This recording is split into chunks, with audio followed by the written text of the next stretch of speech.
Sama, haruskah diusut kemudian 63M ini? Ya, saya rasa itu menjadi salah satu objek audit, lingkup audit maksud saya, yang belum selesai. Bisa mengarah kemana 63M ini? Nah, yang penting untuk dibuktikan adalah soal pemilik DC, PT DC. Nah, kemudian pemilik ini seperti apa? Kalau saya coba pelajari dari putusan kasus Nazarudin, yang dicari itu bukan soal aktanya siapa yang punya, pemegang sahamnya siapa, bukan. Dalam kasus Nazarudin, kuasa hukum itu mengajukan secara formil bahwa Nazarudin misalkan tidak pernah misalnya memegang perusahaan, tidak kemudian terdaftar sebagai pemegang saham. Tetapi itu disampaikan oleh hakim. Kenapa? Karena dalam perkara pidana yang dicari adalah pembuktian material. Baik. Hakim meyakini bahwa Nazarudin menggunakan perusahaan untuk mengambil sebuah keuntungan. Directing mind. Nah, saya sangat mengharapkan bahwa dari aliran tersebut yang angka 63M itu bisa terlacak directing mind-nya siapa. Nah, saya ingin tanya dulu Bang Judimat, menurut Nazarudin PT ini punya siapa sih? Menurut Pak Nasar, PT itu dan termasuk sesuai akte, ya. Menurut PT Duta Citra Laras adalah milik dari Ibu Atiyah. Betul begitu, Bang? Ya, Ibu Atiyah. Bentar dulu ya. Betul nggak? Kalau bicara Pak notaris ya, itu jelas Bu Atiyah hanya komisaris sampai pada tahun 2008. Sementara yang namanya Pak Mahfud Suroso itu sendiri, itu tokoh yang sebenarnya sudah lama kalau lihat portofolionya, pendirian JACC, apa dan jadi memang punya reputasi di dalam MC, mechanical electronic. Lah, kalau kaitan dengan mechanical electric, itu Bu Atiyah tidak pernah terkait dengan bisnis, proyek, ketemu Bu Atiyah orang. masih menjadi pemilik PT ini sampai hanya di 9 bulan.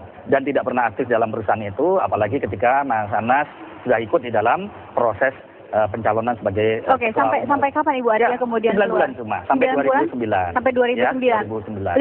63M ini, Kak? Iya, 2010 ke sana. 2010, 2011. Seingat saya kalau di dalam audit BPK disebutkan uang itu pencairan itu 22 Desember 2010. Nah, kemudian dari situlah ada invoice yang masuk dari PT DC sebagai subkontrak, yang subkontrak tersebut juga dibilang salah dalam audit tersebut. Nah, itu mendapatkan uang juga sudah betul, Mas. Itu juga sudah diperiksa KPK kan? Pak Mahfud Surosonya sudah diperiksa, semua aktenya, semua kegiatan aktivitas bisnis semua sudah diperiksa. Sekarang begini saja. Jadi, kan sebenarnya tinggal KPK saja menyimpulkan. Baik. Nah, saya pikir ini kan prosesnya semua sudah ditangani oleh KPK.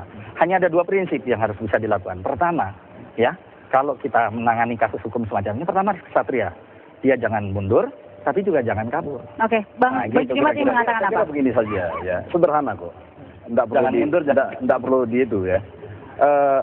Kalau sampai 63, lebih kurang 63 miliar masuk kepada PT Duta Citra Laras. Pertanyaan, siapa sih Duta Citra Laras? Itu pertanyaan saya. Iya kan? Itu siapa? Pertanyaan ada aktenya. Ya. Itu pertanyaan saya. Ada aktenya, semua bisa dicek. Kok bisa kucuk-kucuk itu uang masuk ke sana? Ya. Terus dalam rangka masuk untuk apa itu? Ya. Menurut informasi, ya, bukan informasi, BPK mengatakan bahwa ada pencairan dana uang muka, ya kan, yang belum pada tempatnya, kan begitu. Yang mana itu? 63. Ya tidak apa-apa. Saya pikir kan tidak masalah. Pak Mahfud Surosonya bisa diperiksa, ya kan? Toh saya juga bukan pengacaranya ya.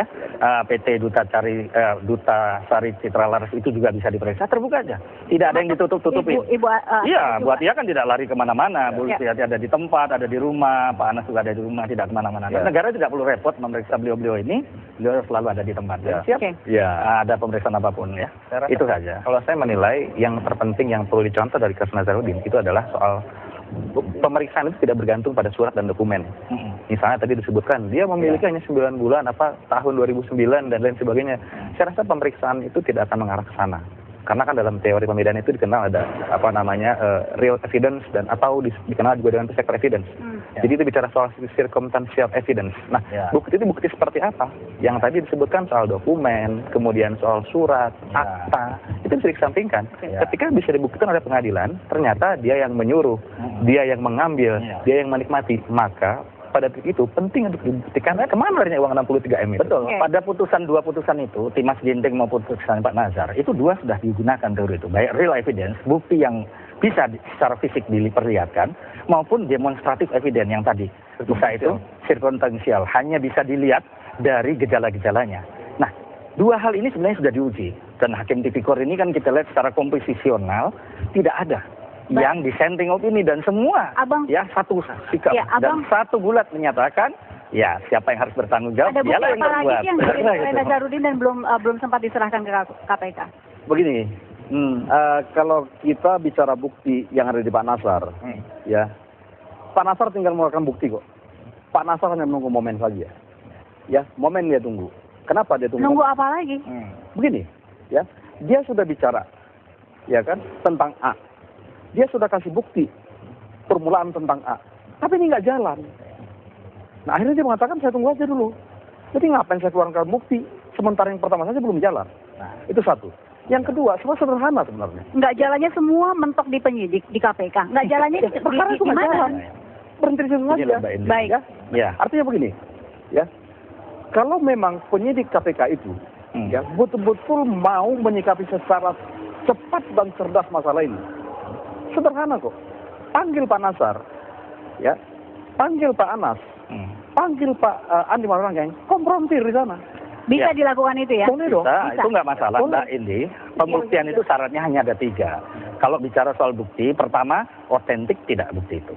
Kalau Kedua, dikonfrontir seperti tadi? ya, pertama kan soal buktinya. Iya. Ya, ada otentik nggak yang disebut-sebut selama ini?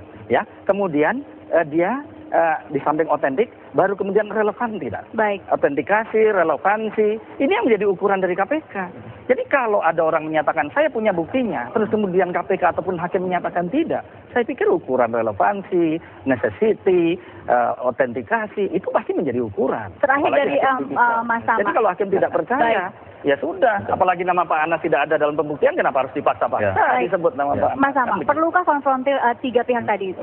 Saya rasa sebetulnya KPK pasti sudah mendalami soal itu. Ya. Beberapa nama seperti Anas Urbaningrum itu sudah diperiksa. Kemudian soal istri, Anas pun sudah diperiksa. Kemudian juga sampai Andi Malarangeng sendiri pun juga sudah dimintai keterangan. Oke.